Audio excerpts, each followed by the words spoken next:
Mind me, I'm getting my hummus ready. Hope you have your mango rum fresh out of the freezer, so a true alcoholic would do. Oh yeah, and it's mixed with some lemon lime starry. So this is different. I saw a quick little thing on this. I talked about it in a previous video. I can't say the name, but I believe it's Septimius Severus, the African emperor. And I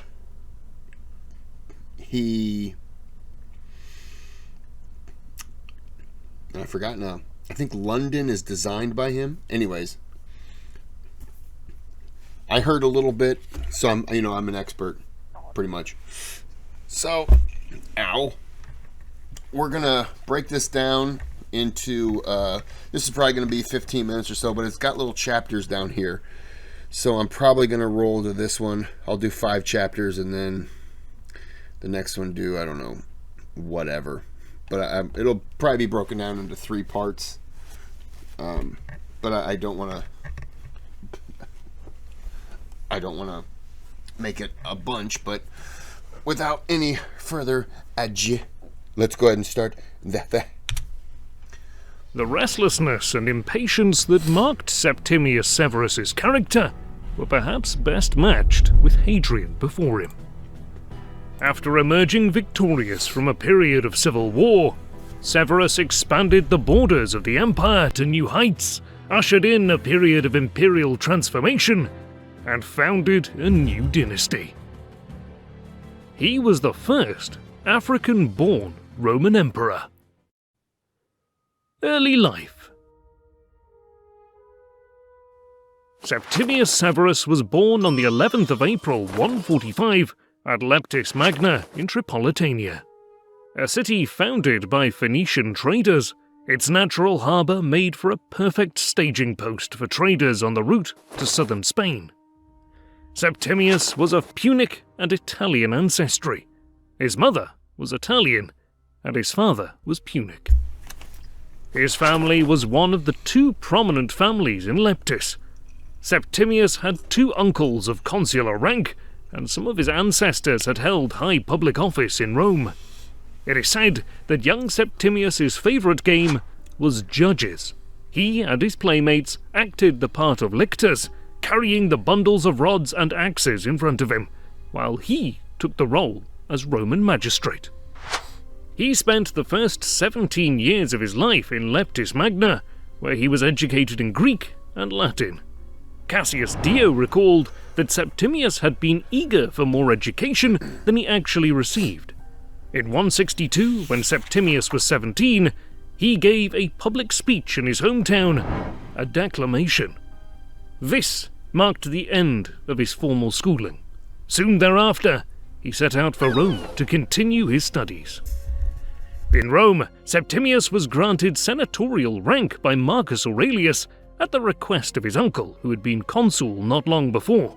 But he could not enter the Senate until he was co-opted for one of the quaestorships, which he was still too young to attain.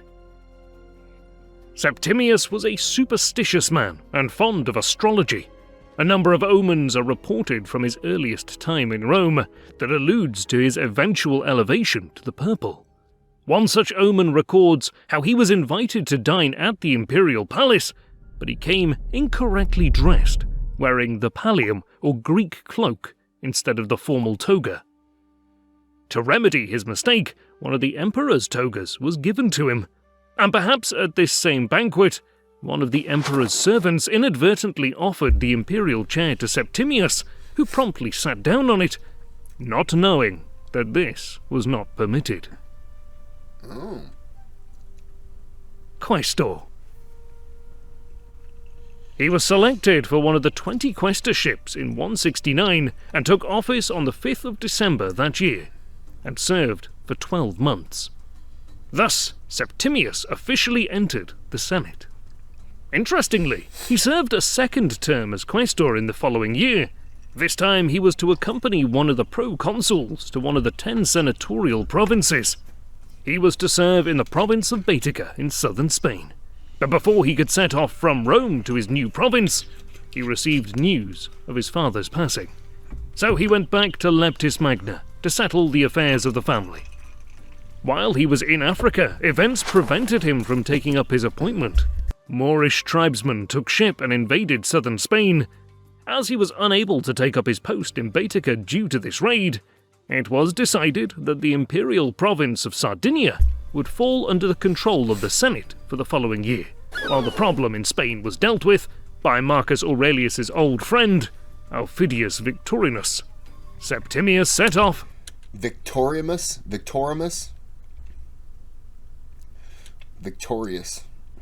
I know it was Victorimus, but they had some great names back then. How come we don't have those today? Crazy. For his new commission in Sardinia. In 173, one of his relatives had been selected by lot to be the proconsul of Africa, and Septimius was selected to be one of his legati pro praetore. And when he was legate in Africa, he returned to his hometown preceded by his lictors when an old acquaintance came up to him and It just dawned on me, when you hear he was from Africa, yeah, but Rome controlled that. So, you know, the African emperor, he's African/Roman because the Romans controlled that area at the time. So, you know, when it says African, I'm thinking he's just African. He's not involved with Rome, but I'm looking at it and it was just like, it just hit me. As I'm sure it hit all of you immediately. It hit me 4 minutes and 31 seconds later. Because I thought, how could he be an African, but yet move up the ranks to become a Roman emperor? It makes no sense. Sorry. It makes sense if you're paying attention, which apparently I wasn't. I was too busy enjoying hummus and getting alcohol in my system. So, learn from my mistakes. Not the alcohol or the hummus. Just pay attention, apparently. Embraced him. He had the man flogged. No plebeian was to embrace a legate of the Roman people in this undignified way. In the following year, 174, he was selected to become one of the tribunes of the people, a once powerful position in the Republic, which was by now more or less obsolete, as the emperor possessed the tribunician powers.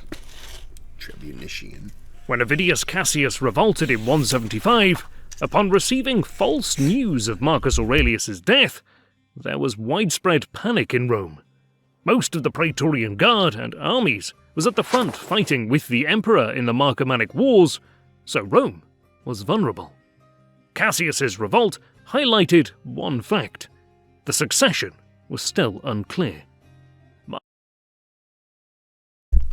Sorry, I'm trying to adjust it so it doesn't glitch like that.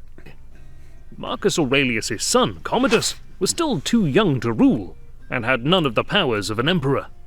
This seems to have made a deep impression on Septimius, who would, in the future, secure his own son's succession by sharing imperial power at a very young age. In that same year, Pertinax was made consul with Didius Julianus as his colleague. Okay, I'm not sure if it's my internet that stinks right now, but I want to punch my computer.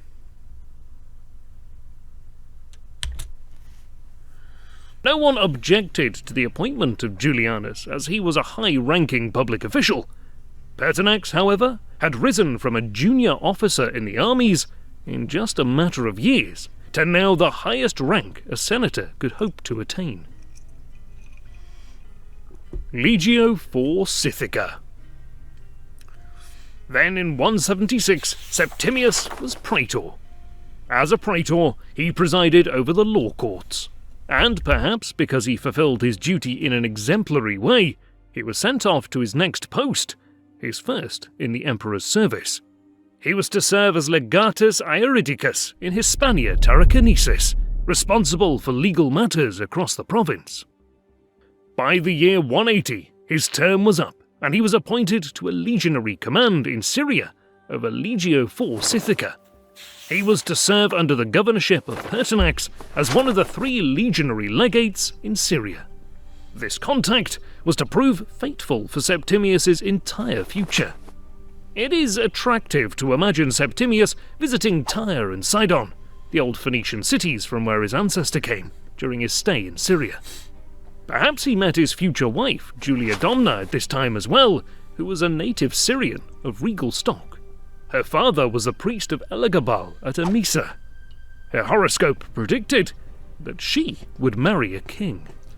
We know that Septimius had the occasion to visit Emesa and met the priest during his commission.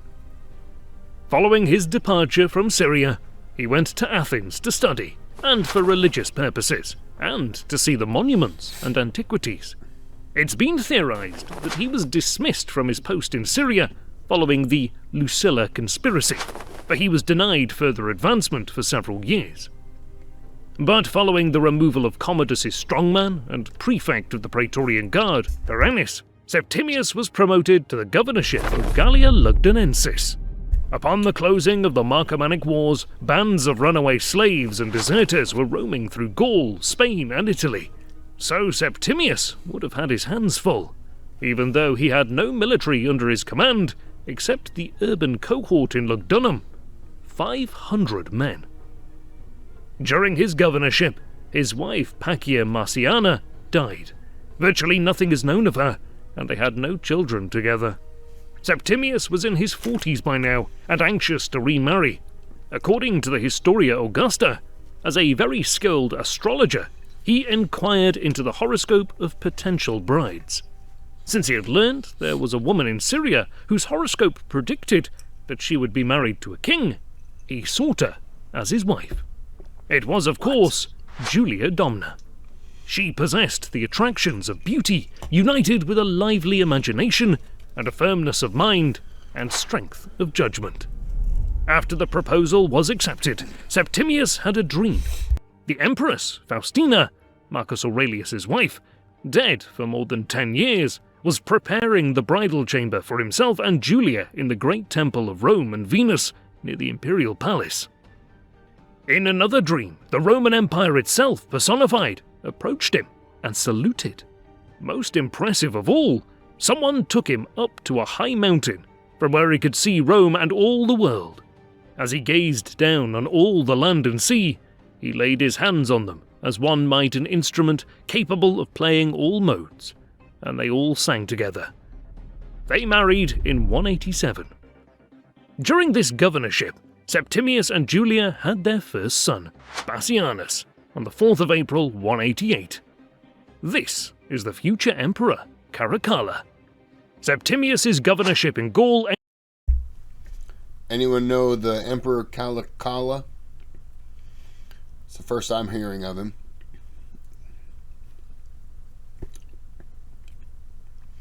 I forgot what I was going to say. I think I've been drinking too much.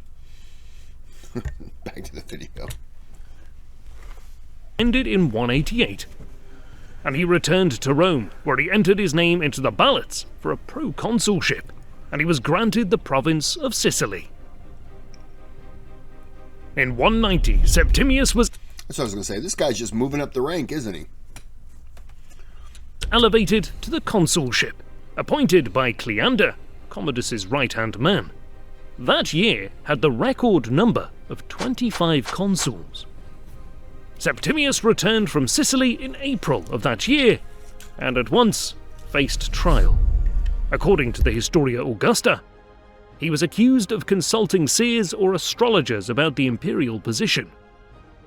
The charge could be constructed as treason, but the case, which was heard by the guard prefects, was dismissed, and his accuser crucified. Septimius was without employment. Holy shit. For about a year after his consulship. In the summer of 191, Latus put through a surprising appointment. Septimius was made governor of Upper Pannonia, on Laetus's recommendation. Laetus was the praetorian prefect, and he would come to play a key role in the future of the imperial throne. Upper Pannonia was one of the key provinces of the empire. It was the closest province to Rome, with 3 legions stationed in it. With Septimius's limited military experience, this appointment is surprising. Perhaps Laetus was planning the removal of Commodus and the installation of Pertinax, who was friendly with Septimius, that it would make sense to install the rather inexperienced Septimius in such a vital governorship. At the same time, Septimius's brother, Geta, was also appointed governor of Lower Moesia, with 2 legions.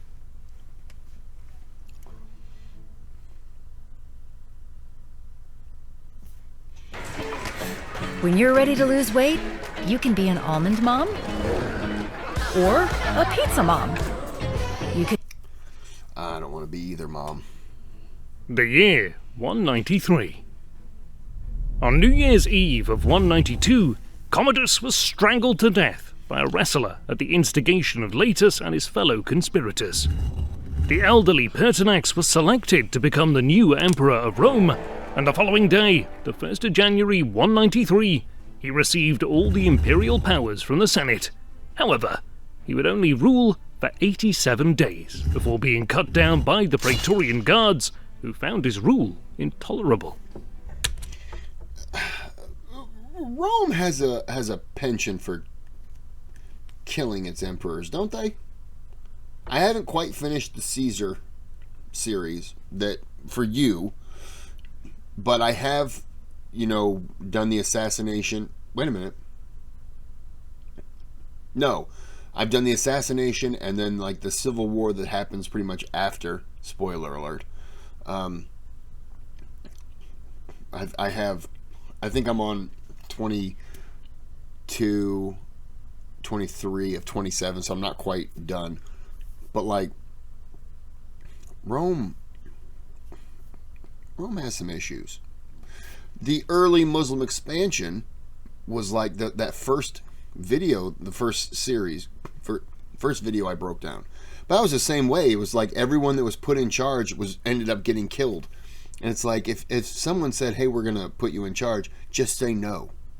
You don't want any part of it. You want to live. And that's pretty much how it seems like any kind of situation here. You have all the power in the world, but man, they have no problem cutting you down. Considering you're the emperor, it's very unsafe. They wanted to go back to the days of Commodus, when the Guard had more autonomy. Didius Julianus was able to secure the throne by, essentially, bribing the Praetorians to proclaim him emperor, and his position was secured by the Senate shortly after. However, the key provincial governors, such as Septimius and his brother Geta, were loyal to Pertinax. So too was Claudius Albinus, who was the governor of Britain at the time. 12 days after Pertinax's death, Septimius Severus made his own bid for the throne, with the support of the 3 legions in his own province, and with the backing of the governor of the neighbouring province of Lower Pannonia, and of course, his own brother in Lower Moesia secured him a strong power base close to Italy. Septimius depicted himself to the troops as the avenger of Pertinax.